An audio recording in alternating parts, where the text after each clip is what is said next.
All right, let's dive into something really powerful today. This idea of spiritual leveling up. It's all about a journey that kind of flips the script on what we think of as growth, shifting our focus away from what we can get to how much we can give. I mean, you hear that phrase leveling up all the time, right? In your career, at the gym. But what if the most important way to level up has nothing to do with personal gain and everything to do with how deeply we can connect with others? That's the big question we're getting into. So, first things first, what exactly is spiritual leveling up? It's not about learning some secret code or mastering a hidden technique. Nope. It's a massive shift in how you see everything. It's about moving from a life that revolves around me to one that's all about the well being of all of us.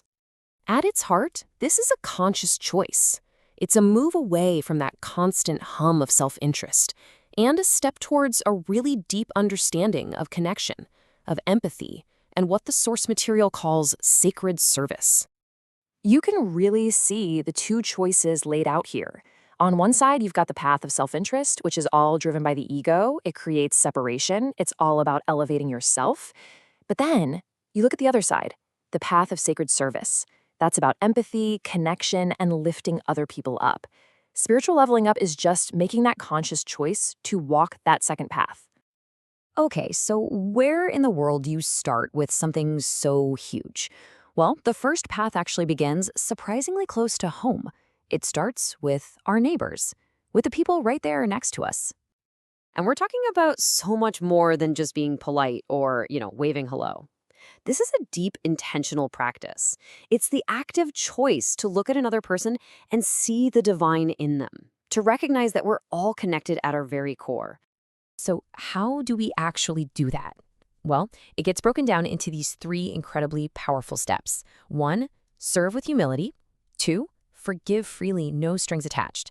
And three, offer compassion, especially when it's the hardest thing to do. You can see how each one of these is a direct challenge to our ego, right? And that's exactly how our hearts expand.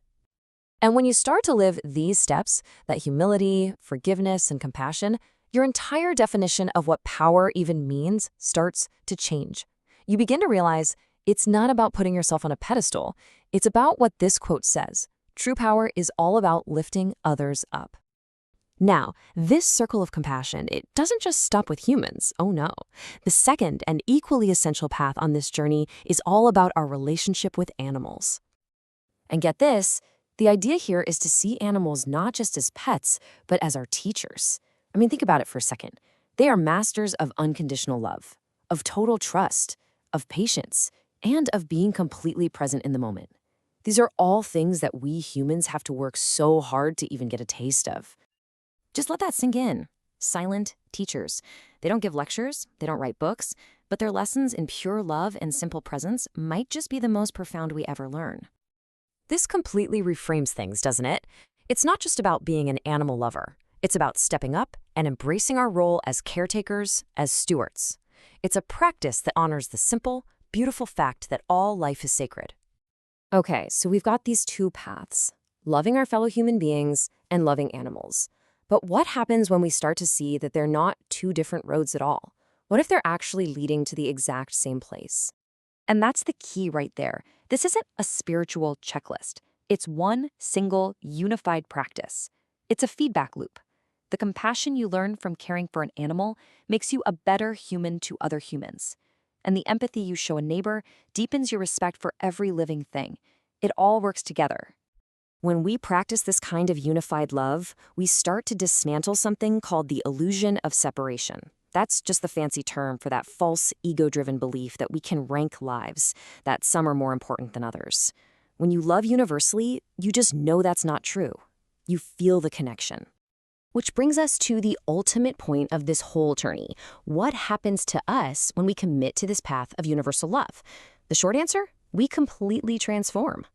We stop being just observers, watching the world go by. We become active agents of healing. Every single kindness, whether it's for a person or for an animal, becomes an act of service that sends these positive healing ripples out into the world. In the end, both of these paths merge into one core truth you find in pretty much every spiritual tradition on earth. Love one another. That's it. It's so simple. That one idea, it's both the starting line and the finish line of this entire journey. And the most amazing part is that this goes way beyond just our own personal growth. By choosing to live with this kind of open, universal love, we're chipping in on something so much bigger.